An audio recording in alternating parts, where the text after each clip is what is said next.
Like the devil, passed before the group, and the Duke asked who he was, where he's going, and what soldiers are those who seem to be crossing the wood.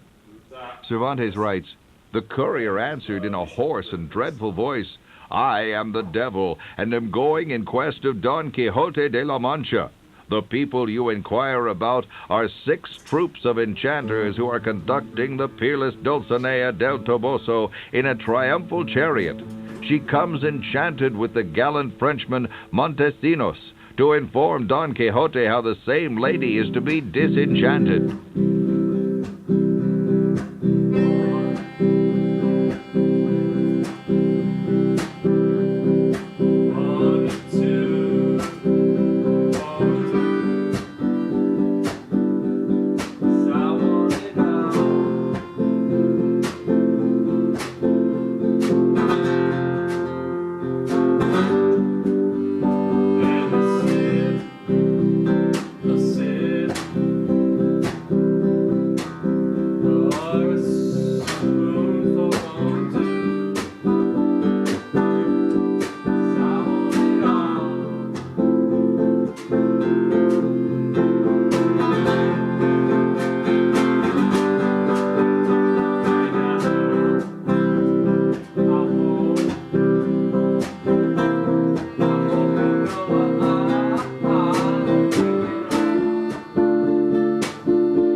Voluntarily give himself 3,300 lashes. After a full-blown entrance ceremony, throws herself at Don Quixote's feet and tells him a long, crazy story in which her daughter and son-in-law were transformed into metal objects, and her servant girls were cursed into wearing beards by the magician Malabruno. Don Quixote and Sancho mount the wooden horse and allow themselves to be blindfolded, as Malambruno has requested. Once blindfolded, all sorts of fireworks go off, and Don Quixote and Sancho are thrown to the ground. When they get up and remove the blindfolds, they see a lance with a sign on it that says, "Don Quixote has successfully completed his mission." And the servant girls no longer have beards. Sancho makes up a long story about what he had seen while flying above the earth. Meanwhile, the Duke and Duchess continue to play tricks on the gullible Don Quixote. First, a beautiful young girl named Altisidora sings her love for Don Quixote from outside his window. He slams the window shut and complains that all young girls love him, but that he is true to Dulcinea. His song is ended by a sackful of cats and bells, which are lowered onto his balcony by the Duke and Duchess in mock protest to his off-key singing, as guests of Don Antonio Moreno, a rich nobleman.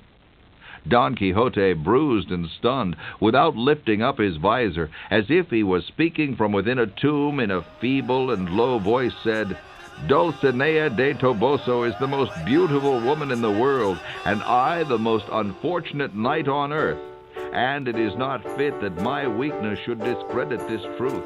Knight, push your lance and take away my life, since you have spoiled me of my life." It couldn't come too soon. You know what they say. You can't recycle on the moon. And now Quixote gets up as if from a faint and thanks. Of course, this was another one of the Duke's games. Finally, Don Quixote and Sancho leave the castle for good. On the way home, Sancho begins and completes the floggings that are supposed to release Dulcinea from her spell. Most of the blows hit trees, not Sancho, as Don Quixote is counting the sound of the blows rather than watching them. After returning home, Don Quixote, depressed that he's been vanquished, falls ill with a fever. After waking from a long sleep, Don Quixote thanks God for returning him to his senses. He confesses to his friends, the priest, the bachelor Samson Carrasco, and the barber, "Give me joy, good gentlemen, that I am no longer Don Quixote de la Mancha, but Alonso Quijano.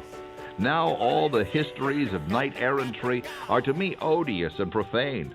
I was led by reading them. And now, through the mercy of God and my own dear-bought experience, I detest and abhor them." Soon afterward he dies.